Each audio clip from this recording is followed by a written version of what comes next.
All right. Hello, hello. Good evening. My name is Heike Demster, and I'm the Director of Engagement and Outreach at YoungArts. My pronoun is she, her. The YoungArts campus is situated on the traditional homeland of Native nations, including the Tequesta, the Calusa, the Taino, and today the Miccosukee and the Seminole. We pay our respects to the elders, past, present, and future, and recognize their continued existence and contributions to our community. First of all, thank you for joining us for this theater info session. I have a few quick housekeeping notes for y'all. So please use the chat or raise your hand if you have any questions throughout the session, and we will get to them. We will also drop a lot of materials and info in the chat throughout the session. If you want to protect your privacy, because we are recording this and sharing this with people who may miss it tonight, you can change your screen name to first name only, and also use first name to identify yourself. YoungArts, of course, identifies exceptional young artists, amplifies their potential, and invests in their lifelong creative freedom. And the journey at YoungArts really starts with the competition. So we are glad to see you all and hope you apply, and all the other artists aged 15 to 18. Well, now it's my pleasure to introduce the speakers for this evening. I have my colleague, Nidra Ward, Associate Director of Winner Programs at YoungArts. We have Theater National Selection Panelist, MaryAnn, and 2023 Young Arts Winner in Theater and U.S. Presidential Scholar in the Arts, George Porteous. MaryAnn is a faculty member at the USC School of Dramatic Arts. Just a few of her credits include on Broadway, Disney's Frozen, My Fair Lady, Sunday in the Park with George, Lincoln Center's The King and I, South Pacific, and Miss Saigon. Off-Broadway, she has appeared in The Audience and Facettoland. Film credits include Eleanor and the indie film Wild Weddings. TV credits include The Flight Attendant, Elementary, Madam Secretary, Nurse Jackie, and Law and Order. She studied under Win Hardman and is a graduate of the Upright Citizens Brigade for improv comedy and sketch writing, and has performed on the indie improv scene. She has served as an adjunct professor at NYU Tisch, New Studio Broadway, and guest lecturer at numerous institutions. She is the recipient of the 2021 Ron Van Loo Teaching Fellowship in the Teacher Development Program from the National Alliance of Acting Teachers, and became a mediation and mindfulness teacher in 2021. George is an actor, writer, and director from New York City. Named the 2023 National Young Arts Winner in Theater and U.S. Presidential Scholar in the Arts, he began performing at the age of 7. He has since appeared in television pilots, commercials, and on Broadway productions. George studied theater at Interlochen Center for the Arts and is drawn to both classical and contemporary work. Beyond acting, George is passionate about social activism and creative writing. His essays and short stories have been recognized by the New York Times, Scholastic's Writing Awards, and the Renew Democracy Initiative. He's also working on a novel. In the fall, he will attend Stanford University. So now it's my pleasure to pass it off to MaryAnn. Thank you all. Hi, everyone. I am MaryAnn. I'm on the theater panel. I'm the chair of the theater panel. I use she, her pronouns. I first and foremost want to thank you all for joining us for this theater info session. And this evening, our goal is to provide you support and to answer any specific questions you might have about the 2024 Young Arts competition and the theater application and that whole process. So we'll go over all the key information about the competition and give you a better grasp on the resources available to you as you take on this creative journey. So to begin, I would like to tell you a little bit about Young Arts. Young Arts is one of the only organizations that supports artists across 10 disciplines at all stages of development, beginning with that critical moment when they decide to pursue a life in the arts and continuing throughout their careers. The Young Arts experience begins with your application. Artists ages 15 to 18 or grades 10 through 12 are encouraged to apply in the discipline of their choice. There are 2 award levels, Young Arts Awards winners and Young Arts Awards winners with distinction. Young Arts Awards winners with distinction are invited to attend Young Arts Week in Miami, and all awards are offered All award winners are offered a lifetime of artistic support and ongoing connection with an extraordinarily robust network of peers and mentors. This includes grants, residencies, and funding opportunities. So about the theater application, what we're essentially looking for in the application is who you are as an artist. There is a document that outlines the 2023-2024 theater requirements. My suggestion is to read it very carefully and follow the directions. They're very, very specific. They've been updated. And you can apply in 2 different categories. You can apply in spoken and musical theater. Let's see. And it has guidelines for, recording your audition, format. If you apply in musical theater, it has guidelines for song selection. And if you apply in spoken, it has guidelines for your monologues. And also your media submission requirements. What we're really looking for is material that is fully memorized and thoroughly prepared and as professionally presented as possible. All of this, along with your ability to connect to a character, demonstrates to us a commitment to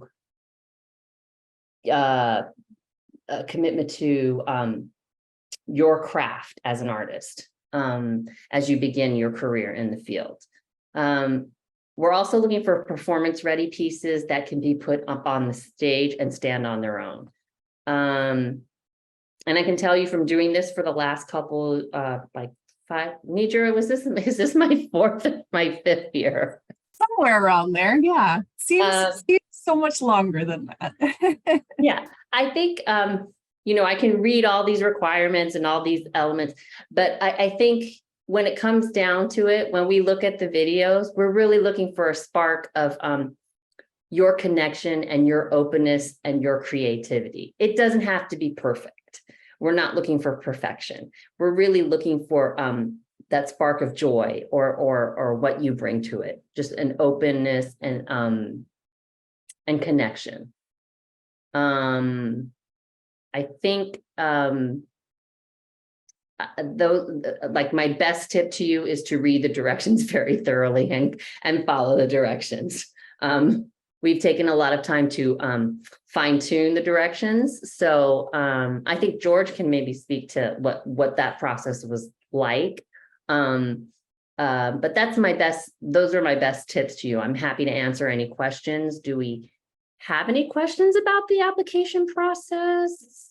Nothing yet. So we'll break for just a minute to see if there are any questions that come in. Feel free to drop them in the chat or raise your hand. One just came in. Can you apply to more than one category? So for theater, it's either spoken only or spoken and musical. So those 2. As for other disciplines and categories, you can apply in as many as you'd like. So if you'd like to apply in musical theater, under theater, and also say film or writing, you can absolutely apply in as many as you'd like. Just one thing to note is that there is a $35 fee for each application that you apply in, and we do offer fee waivers to those who are in need of their fee to be waived. So just wanted to note that. How would I present myself professionally, as you mentioned? I think I think your preparation, again, fully memorized. This is all outlined in the directions, but fully memorized. The video doesn't have to be super high tech or super like movie filmic quality. It really just needs to be clean. The sound needs to be clear. That to us says that you took the time to actually really think about your audition, and you have this frame. So it can be as simple as possible. That to us says that you took some time to think about it. Can you use props in your audition? I think there is a section that says no props in the requirements. I think it's limited to a stool or Yes, something or a along those lines. chair, or, Yeah. Mhm.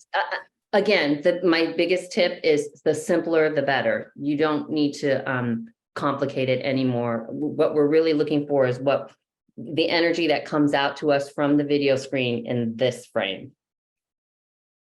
Do you have any advice on finding materials, thoughts on maybe some of the more overdone pieces? Would you still suggest doing some of those, or maybe picking some more nuanced niche material?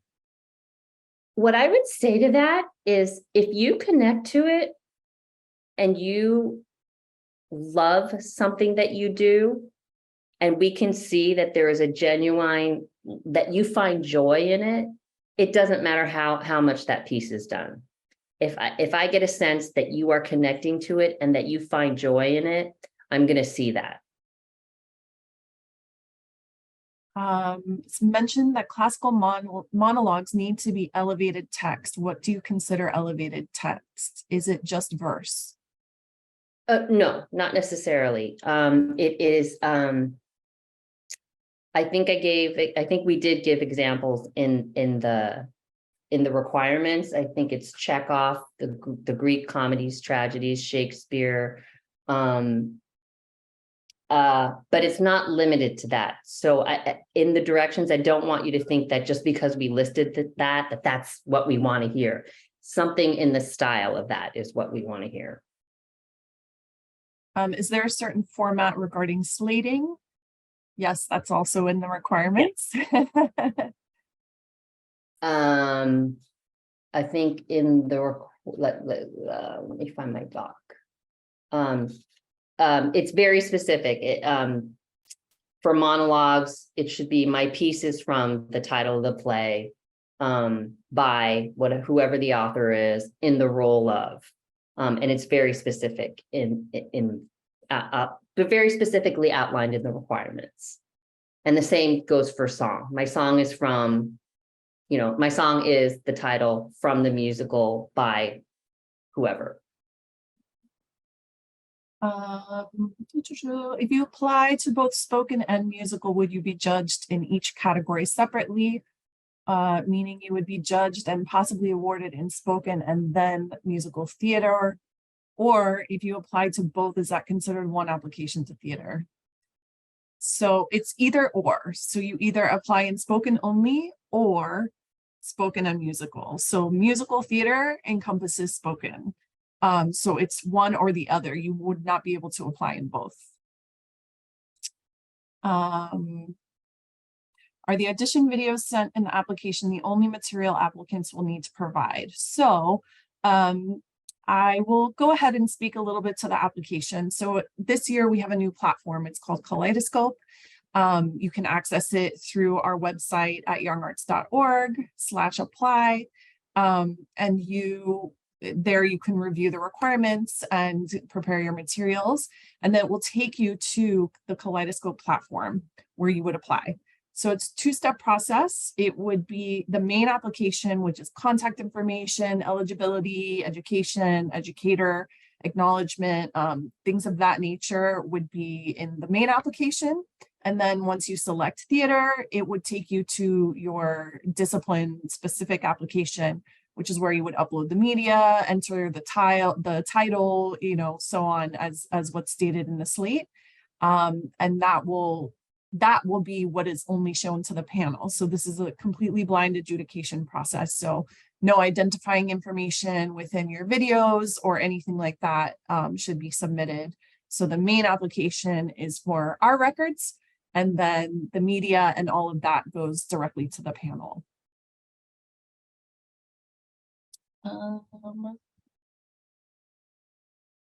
Lost my spot here. Should someone who will be 15 in October and therefore eligible as a 9th grader apply this year or wait until 10th grade?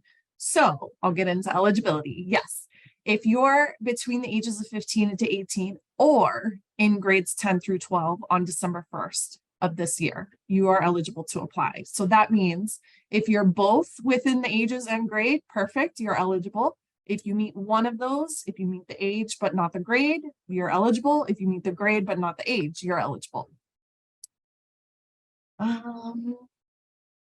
Is it all right to pre-record myself playing a backing track for my contemporary piece if it doesn't already exist online? You mean on the piano or? Don't know if that person may want to.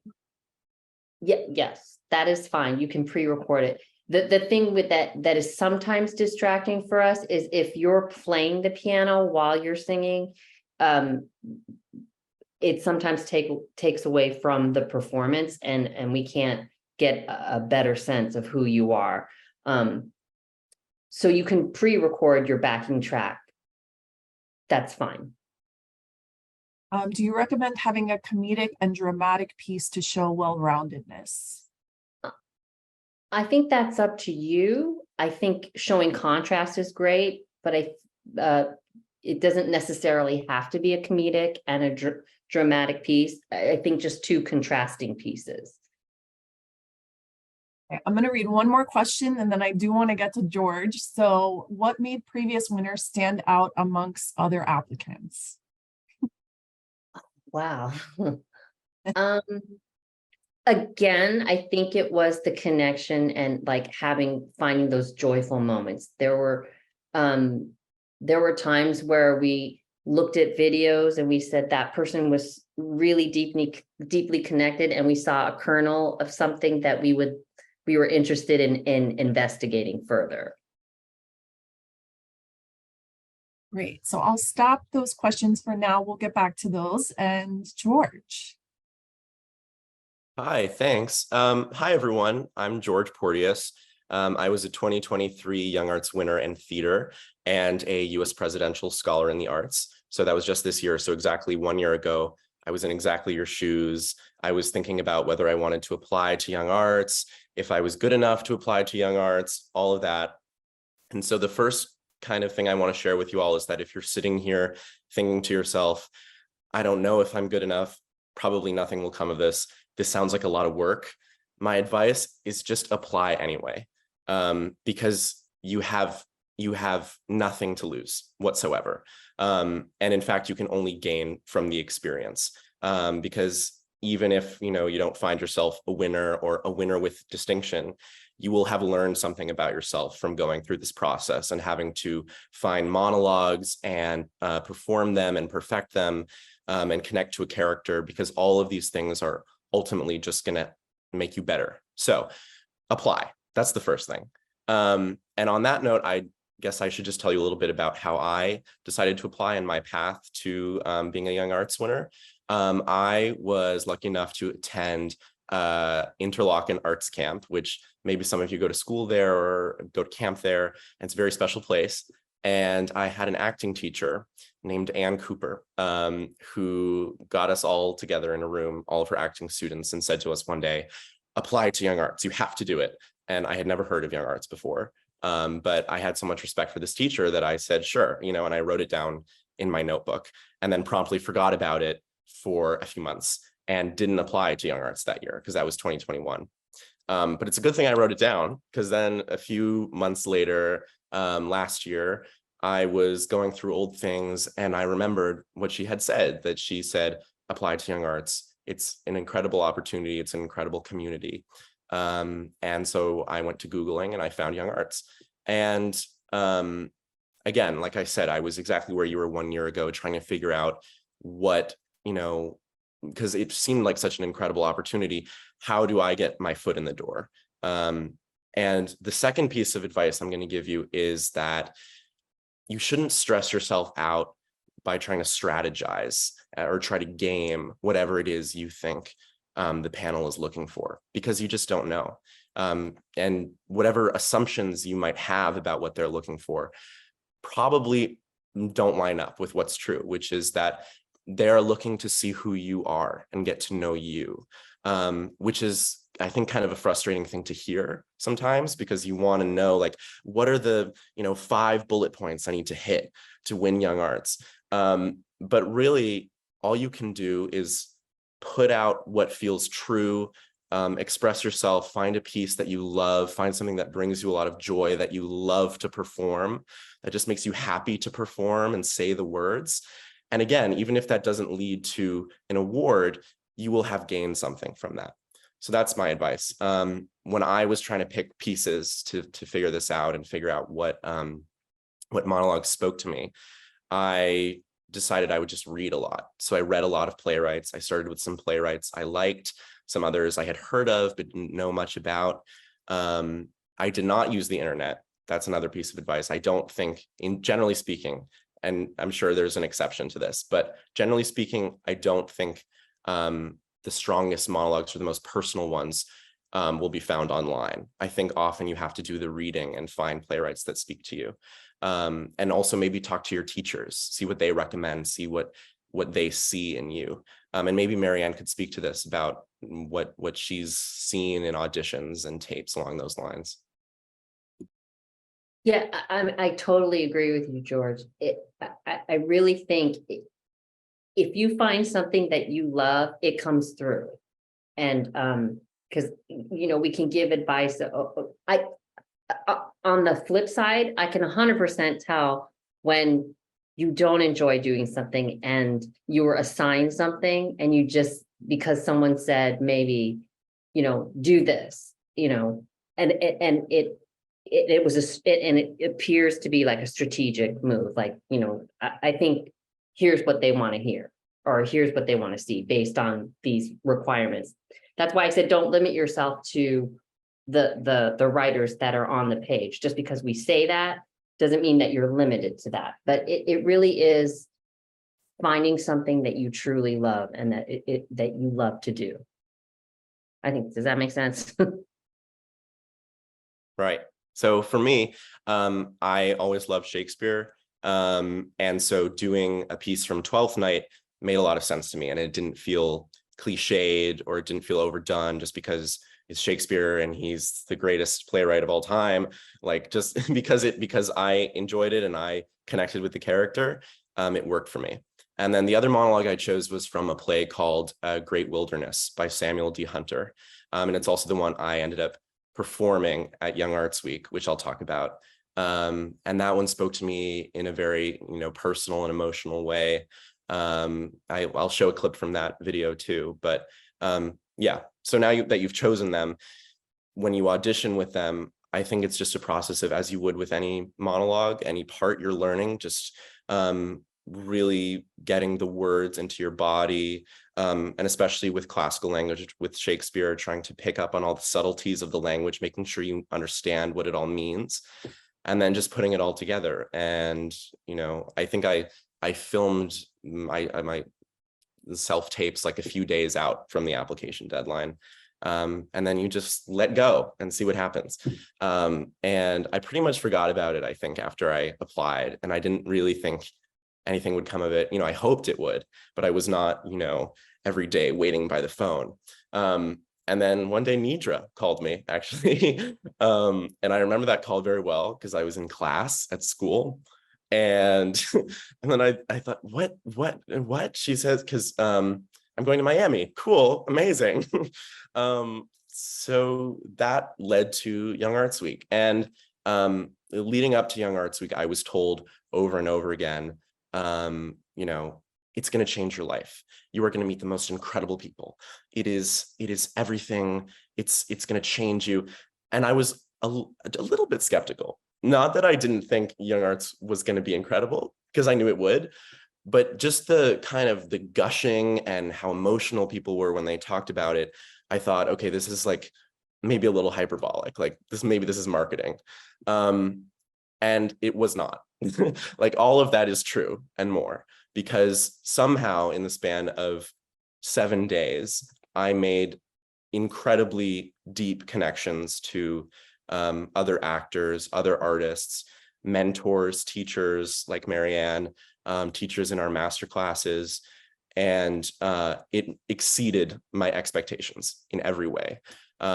Because setting aside, the competition aspect of this, which is that, you gain some recognition, all that, setting all of that aside, it was one of the most incredible learning experiences I've had as an actor.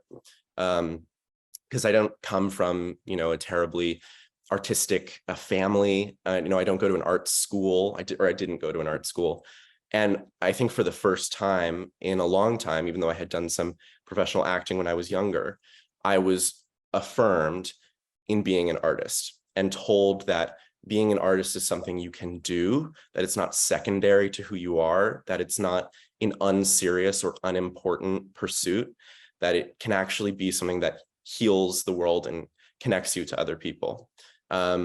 So that alone was incredibly important for me.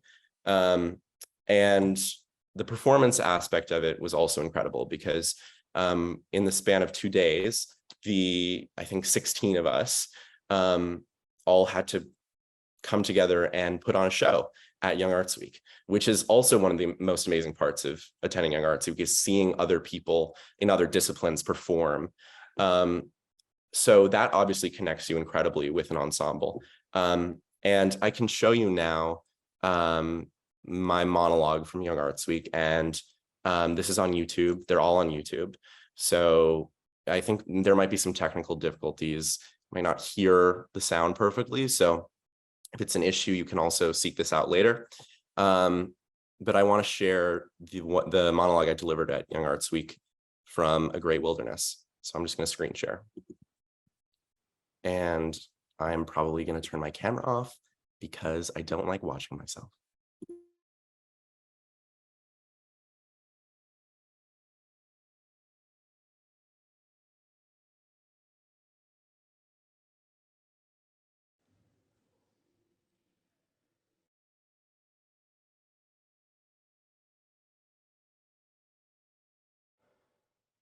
I've realized something so important, and when I was out there, when I started wandering, I was thinking about middle school. My friend Josh, who lived outside of town on this ranch. I used to go over there during the summers, and we'd spend the nights in this Airstream outside his house, and I loved him. It wasn't about sex, I just loved him. And I was simple, so I didn't understand what that meant. So I told him how I felt. He told me to never tell anyone else and that I shouldn't be around him anymore. He told me he would pray for me, that I could gain freedom from these feelings. I see him at school now. He doesn't look at me anymore. I think back to first grade, and even then, I remember having a crush on a boy in my class in the first grade. It was such a part of me that I didn't even think about it. I thought I was going to die out there. I was sure that I was going to die out there. I was sure that God meant for me to die out there, that it would just be easier for everyone. And then I tripped on this rock, and I cut my leg really deep. And I got my coat, and I bandaged it up, and I thought for sure, I thought if I wasn't dead already, I was going to die. And I got up, and I walked over this hill, and I looked down, and there was just fire everywhere. Like, God was showing me the end of everything. Like, everything was being wiped out, everything was being killed, turned to ash, reduced down to something so simple. I looked down, and my leg was healed. Stopped bleeding. I cut myself so deep, I was pretty sure I was looking at bone.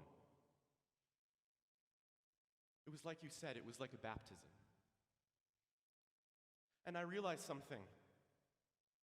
I always thought Josh had abandoned me. I thought he was turning his back on me.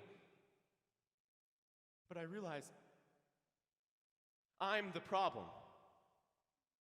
There's something in me that isn't right. And if I work hard enough, I can change, right? And I know it's going to be work, but that work can start here with you.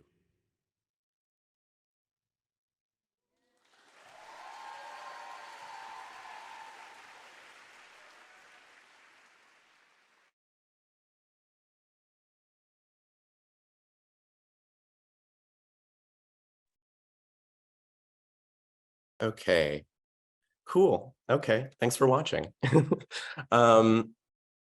Yeah. MaryAnn, Nidra, should I turn it back over to you? Yeah, I can go back to the chat if we're all ready for some more questions. Let's see where I left off here. In the musical section, there is a part mentioning that the songs should show a full arc of a character. Does this mean that both songs should tie into the arc of a character, or should each individual song have a full arc? Each individual song. Love when the answers are easy. Let's see. Are accents or dialects allowed if they don't take away or distract from a performance? Yes, I would say if they don't take away or distract from the performance. What do you mean by contrasting pieces? Two pieces that just live in different worlds. Not necessarily, like I said, not necessarily comedy versus drama, but like if you're doing a piece that is a particularly emotionally difficult piece, try to choose something a little lighter. Just two very different energies, if that makes sense. Great. Are there different winners for both theater categories or only one, spoken versus musical theater? So they're winners in theater. It's just theater. And that's all the questions in the chat so far. If you have any more, feel free to drop or raise your hand. I will talk a little bit more about the application and what it means to be a Young Arts winner. So I spoke a little bit about how the application process is. Immediately after the deadline, which is October 13th at 11:59 p.m. Eastern, that's 8:59 p.m. Pacific, adjudication starts. So adjudications is approximately about a month long. So immediately after the deadline, the whole process starts, and there are different levels of adjudications. So for theater, there are 3 rounds actually for the different judges at these different levels. What was I going to say? Oh, and winners are announced at the end of November. And from there, winners with distinction are invited to participate in National Young Arts Week and can be considered for Presidential Scholars in the Arts. And then we piloted a program this year called Young Arts Interdisciplinary Lab. And those are winners at all levels are invited to participate. We held it in Miami this year, and next year we are doing one in LA and one in New York. Yes, MaryAnn, we'll be in your town. We are dates officially are to be determined, but in February will be LA, and April will be the New York lab. And that is all disciplines. It is no cap whatsoever on the amount of disciplines. However, there is a total cap of 80 participants for each of those programs. Let me go back to the chat because there are a little more questions.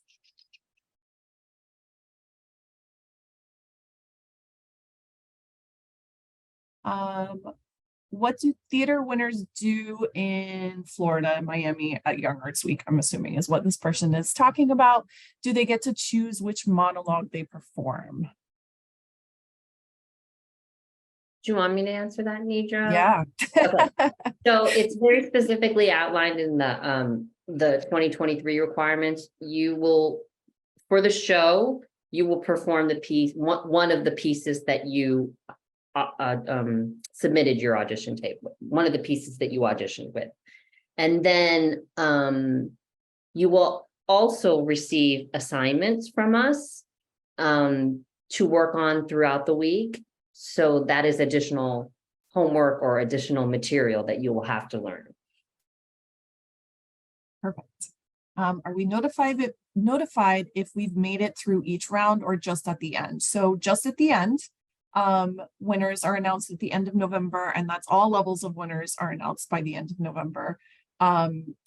We do have a feedback program. So that means if you do make it to the panel round where MaryAnn and her other panelists are adjudicating, but you do not get awarded and you are eligible to reapply in the following year in 10th, 11th grade, you are eligible to receive feedback directly from the adjudicators. And that leads to this next question. How many applications do you usually receive? So across all 10 disciplines, we usually receive around 7,000 applications. And specifically in theater, there's usually around 1,000 or so that get to be adjudicated.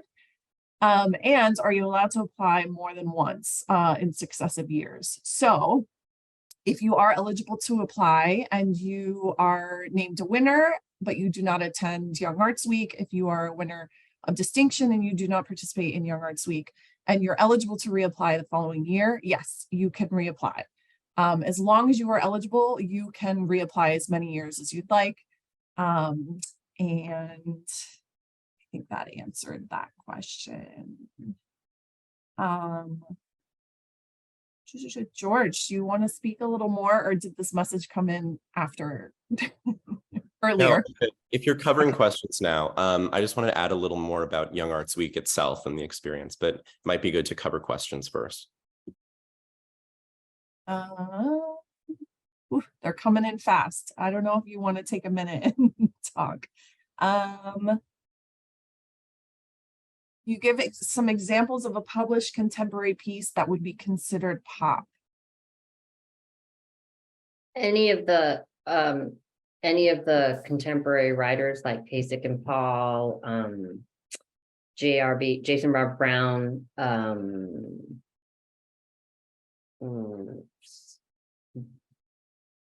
I'll try to think who are the other ones.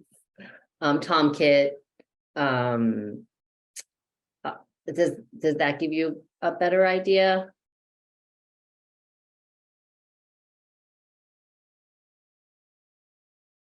Great.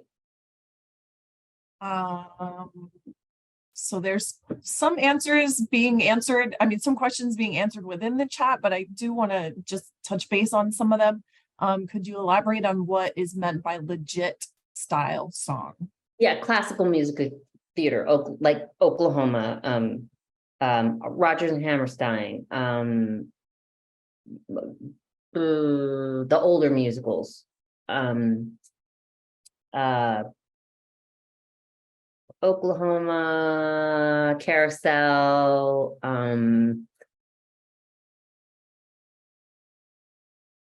yeah, golden age, basically. Yeah. For musical, the two categories of songs are a legit style piece from theater canon and a contemporary musical piece. I am a little confused on what this means. I'd assume that means one piece from a published Broadway musical and one from any musical of media. I just want to make sure. Wait, I'm sorry. A musical piece of music. No, it would be one there. We would prefer that you stick to the Broadway canon, the contemporary part of it, and the old like classical musical theater. However, we have had people audition with pop pieces that, because there are musicals that are like jukebox musicals, like the Songbook of Max Martin or Jimmy Buffett. So there are contemporary musicals like Moulin Rouge and things like that that incorporate pop songs. As long as they tell a story, and that is where like my interest is. As long as there is a story there.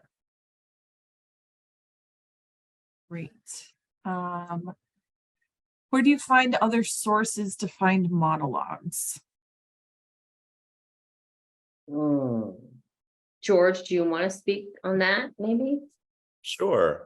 Well, for starters, the library is a great place to start. Find the corner of the library dedicated to plays. And if you can, just start reading, but that's very broad at the same time. So I think you want to start looking for things that suit you personally, so that are close in age range, that characters that resonate with you, that you empathize with deeply for some reason. So I think, yeah, just reading is a great place to start, and to research the specific kind of role that you're looking for. So certain dimensions of your identity, looking for monologues along those lines. The other thing that I found helpful was to speak to some of my teachers, to some of my theater teachers, and ask them to point me in the right direction, because they are more widely read than I am, certainly, in drama. So they knew kind of what might work for me, what I might connect with. But I do think you want to give that process adequate time. I don't think you want to just grab the nearest play off a shelf at the last minute and pick a random character and decide, yes, this is my monologue. You want to be deliberate about the search for those pieces, and look in many sources. So yeah, bookshops, libraries. I think I mentioned that the internet might not be the best place to start, and I stand by that, but at the same time, probably in a limited way, it can be useful as you look for pieces.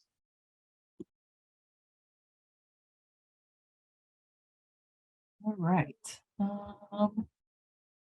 If I don't do contrasting monologues, does that show a lack of range? I don't think it shows a lack of range, but I think you're giving yourself the best possible chance by showing us two different things. So if you're showing us two energies that sort of live in the same place, I'm not able to see what you are fully capable of.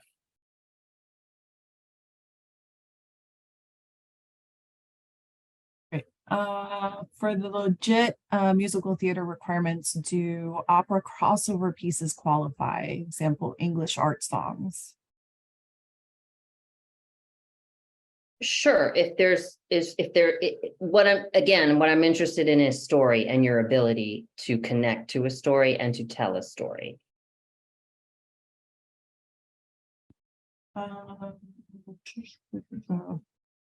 Not sure I understand this question. How can you tell if a song is a musical theater contemporary piece if it isn't in an existing musical?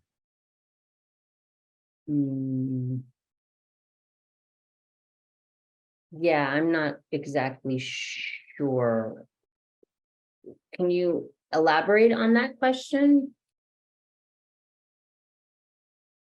And again, feel free to raise your hand if you want to have like a conversation, dialogue about it.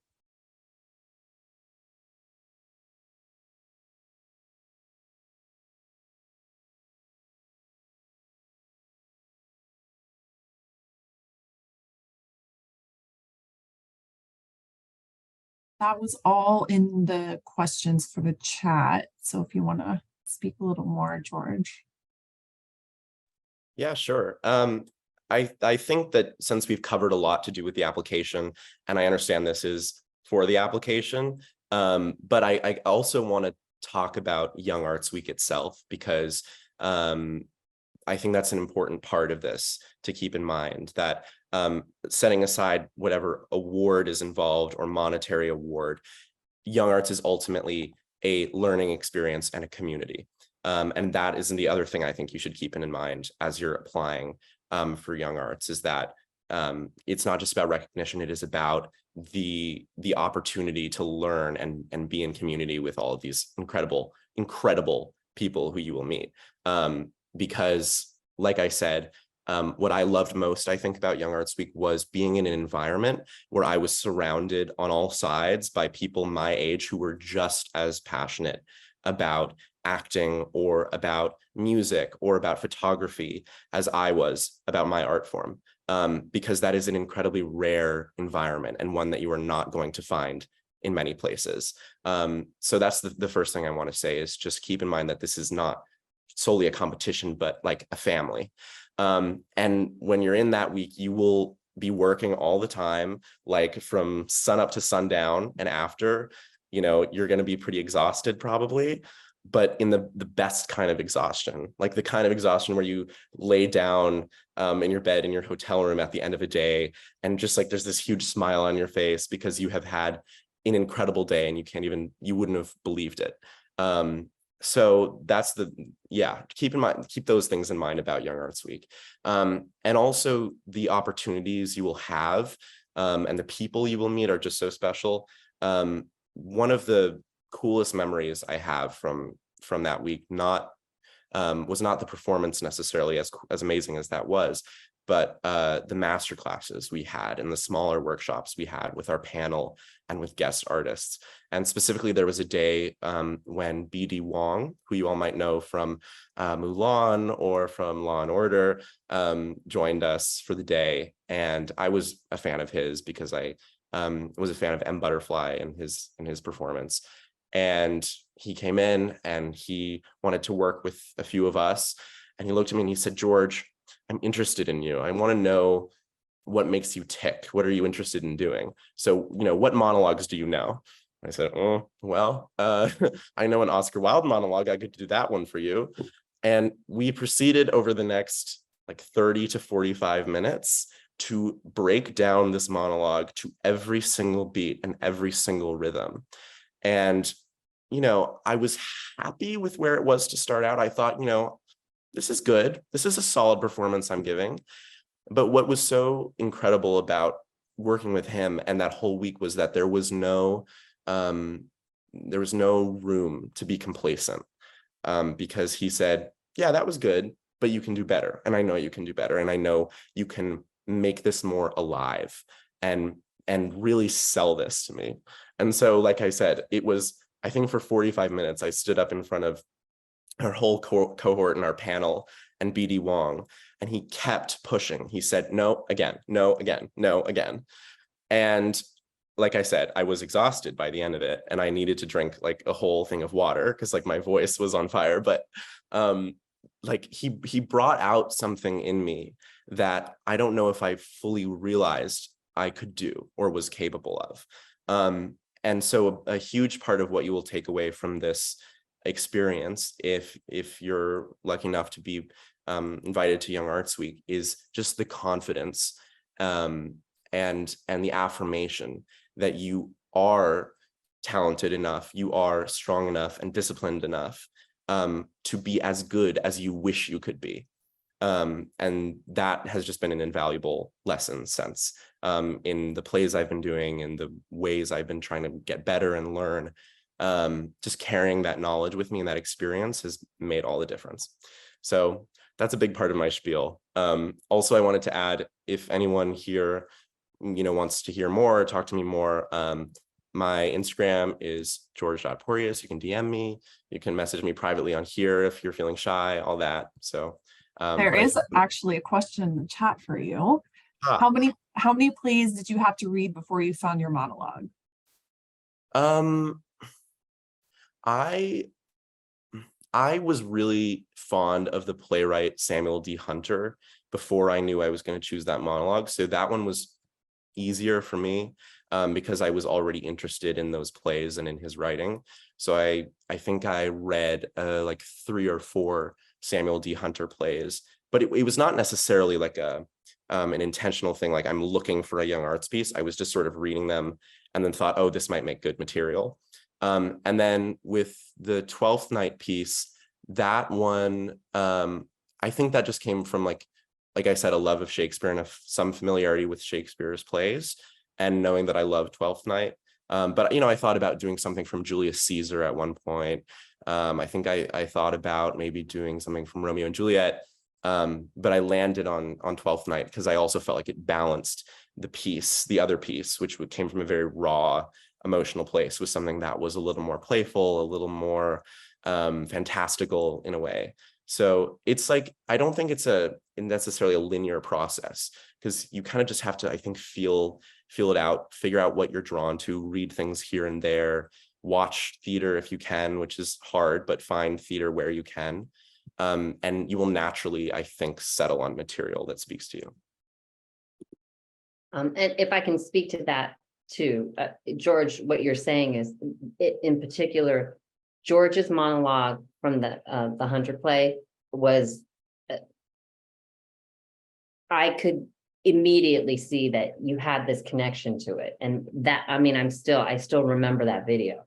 So that was one of the things that like stood out to us, was your deep connection to it.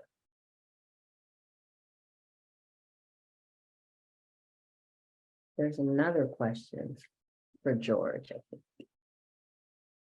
This is so exciting. Okay. think. Is it hard for you to immerse yourself in a character you can't relate to? Oh, well, I mean, I think in any monologue or any role you're trying to inhabit, no matter how different from you it feels, you have to find those points of connection. At least I think that's the way I think about approaching a character, is trying to understand this person and what their experience is, and maybe what the parallels are to your own. I think for young arts and for the audition process, I think that's a tricky question, because it's like a very general thing. But I think for this process and this audition, what I mean when you look for pieces that you relate to, it means you're looking for pieces that you feel like a deep empathy and kinship with in some way. And I think often that has to do with identity in some ways, like your age, gender, things like that. But it also doesn't have to necessarily. And I think, MaryAnn, if you could elaborate on that some. I think you said it beautifully. Great. What framing would you recommend for the monologue recordings we submit? Waist up, full body, etc. Can it vary if different pieces require different physicality? So it's very specific in the requirements, especially for musical theater. I suggest you zooming out a little more. Musical theater should be, I think, what do we have outlined here? It should be waist up. Songs, yeah, waist up. Yeah. Hips, waist up, because we want to see more of how you move in the space. And given that we have this tiny little box, we just want to see more of how you inhabit the character a little more physically. Again, that the requirements are very specific about how to frame. If you're too far away and we can't see your face and we can't see your eyes, that's not good. And if you're too close, we can't really see how you physically inhabit something. Junie, I'm sorry if am I saying that correctly? Yeah, that was good. Okay. So what I was talking about earlier with what I was saying, I was just confused on, there was a little tidbit in the audition form that said published contemporary pieces do not need to be from an existing musical. They must be sung with intention and rooted in circumstance. I just didn't understand what that meant. Yeah. So you can sing a pop song. Again, like I said, there are some musicals that like, if you chose to sing something from the Max, like Anne Juliet is all Max Martin songs. But if you chose to sing a Max Martin song that just happened to not be from Anne Juliet, but has a story and you have a character in mind, and you sing the song through with an arc and intention, as long as it's rooted in something that is grounded and organic and real, then sing the song. So for the piece I initially picked for my contemporary piece, it's just a pop song. It's just a pop song. Is that okay? Do you love it? I feel like I really relate to it. It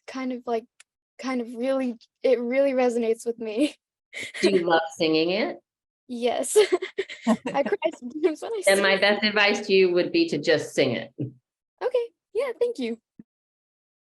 Also, I just to jump in, I don't know if this counts as a pop song necessarily, but if you're looking for an example of kind of a musical performance that isn't exactly like a musical like from a musical, you could look up Hannah's performance of River by Joni Mitchell from our year. which made me weep, and is incredible to watch. So I highly recommend that if you're looking for some more outside the box options. Yes, and that's a great example, George, because we assigned that to her. So that was part of her homework. She had to come in and she had to learn that song. And the reason why we chose it was because it had story and was rooted in circumstances that were deep. George, they're asking where they can find your short stories. I do have a blog. I haven't put any short stories on there, but I will keep you posted. So be on the lookout.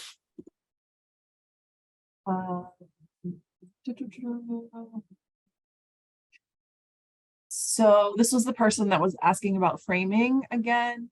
Does the same thing go for sending in an application for non-musical theater? So it is specific in the requirements for monologues and songs. So if you're applying with spoken only, that's the monologues framing. And if you're applying with musical theater, it's both the monologue framing and the song framing on the requirements. Can I use a monologue that I auditioned with here for another competition later on in the year, such as Thespians? So, I mean, yes, the answer to that is yes. You can apply with whatever you'd like. We don't hold any rights to whatever you're applying to Young Arts with, so it is completely and totally up to you. And as long as that other competition allows you to submit something that you've already submitted to another competition, that's totally fine. But Young Arts does not hold any rights to anything that you submit or perform with us. I think you already sort of touched on this earlier, MaryAnn. If a monologue is overdone, should we steer clear of it? Yeah, not if you connect to it and you love it and you find a deep connection to it and it's something that you love, you find joy. And that's not to say that monologue has to be joyful, but that you find joy in working on something. Mm-hmm. And we are almost at time, so I do want to just kind of wrap this up. I don't see any other questions in the chat, but if you do have other questions that were not answered here, or if you think of them after this session is over, please feel free to email us at apply@youngarts.org. You can also find answers to most of your questions on our website at youngarts.org. There is the requirements, as we've talked about a lot tonight, and also a list of FAQs on our website as well that would be helpful and useful, and it's frequently asked questions.